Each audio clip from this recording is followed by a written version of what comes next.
এই অবিশ্বাস্য দৃশ্যগুলো দক্ষিণ কোরিয়ায় ধারণ করা হয়েছিল, যা দেখতে মেঘের মতো রাস্তায় চলছিল। তা আসলে ধুলা বা কুয়াশা নয়, এটি ছিল তরল পেট্রোলিয়াম গ্যাস, যা একটি গ্যাস স্টেশন থেকে লিক করেছিল। তারপর কি ঘটেছিল অনুমান করুন। ঠিক গ্যাস লিক হওয়ার পরপরই এটি প্রায় সঙ্গে সঙ্গে আগুন ধরে যায়। কয়েক সেকেন্ডের মধ্যে আগুন রাস্তায় ছড়িয়ে পড়ে। এটি গাড়ি এবং ভবনেও লাফিয়ে যায়। দমকল কর্মীদের 3 ঘন্টার সময় লেগেছিল এই বিশাল আগুন নিয়ন্ত্রণে আনতে। 14টি ভবন ক্ষতিগ্রস্ত হয়েছিল, 25 জনকে সরিয়ে নেওয়া হয়, 5 জন আহত হয়েছিল। এর মধ্যে 2 জনের অবস্থা গুরুতর ছিল। মাঝে মাঝে গ্যাস লিক হতে পারে, তবে এটি সাধারণত এত বড় মাত্রায় হয় না। আর শুধু এটাই না, আজকের ভিডিওতে আমরা আরো এমন কিছু বিস্ময়কর ঘটনা নিয়ে আলোচনা করব, যেগুলো প্রথমবার দেখলে আপনার কাছে ভৌতিক কিছু মনে হতে পারে। তাহলে চলুন শুরু করি।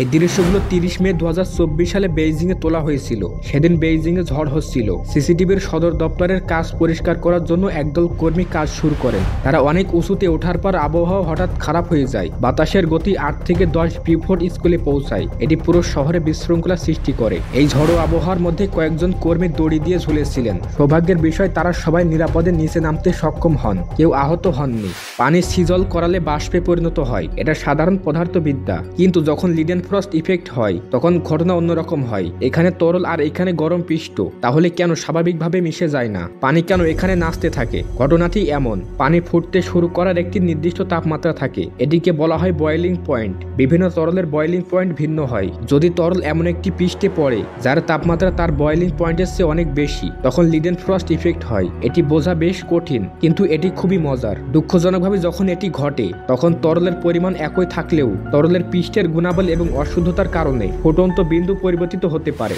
কিন্তু যদি বজ্রপাত একটি উইন্ড টারবাইনে আঘাত করে এবং ঠিক ব্লেডে লাগে, তাহলে কি হতে পারে? টেক্সাসে এটি ঠিক এমনই ঘটেছিল। উইন্ড পাওয়ার প্ল্যান্টের আশেপাশে অনেক বজ্রপাত হচ্ছিল। তারপর উচ্চতা একটি আগুনের খবর ফায়ার ফাইটারদের জানানো হয়। ফায়ার ক্রুরা দ্রুত ঘটনাস্থলে পৌঁছায়, কিন্তু তারা আগুন নেভাতে খুব বেশি কিছু করতে পারেনি। আগুন খুব উঁচুতে এবং সেখানে প্রচুর জ্বালানি ছিল। ফায়ার চিফের অনুমান অনুযায়ী গিয়ারবক্সে প্রায় 800 গ্যালন তেল ছিল এবং গ্রাউন্ড লেভেলে ট্রান্সফরমারে আরো 1300 গ্যালন তেল ছিল। এর ফলে কালো ধোঁয়া দেখা যাচ্ছিল এবং আগুন অনেকক্ষণ ধরে জ্বলছিল।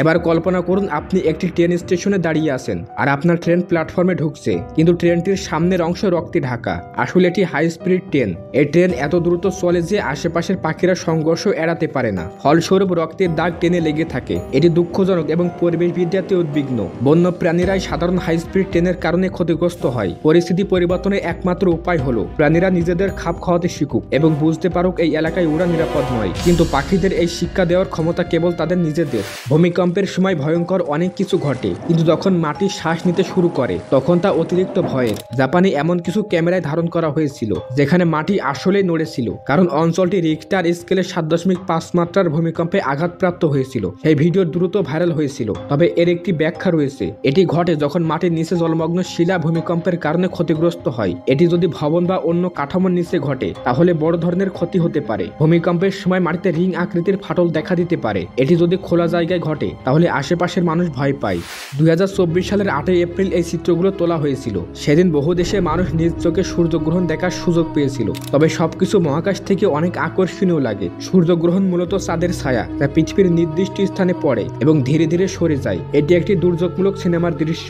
আমাদের গ্রহের ভিতরে যদি একটি ব্ল্যাক হোল খুলে যেত, সম্ভবত এটি এমনই দেখাতো।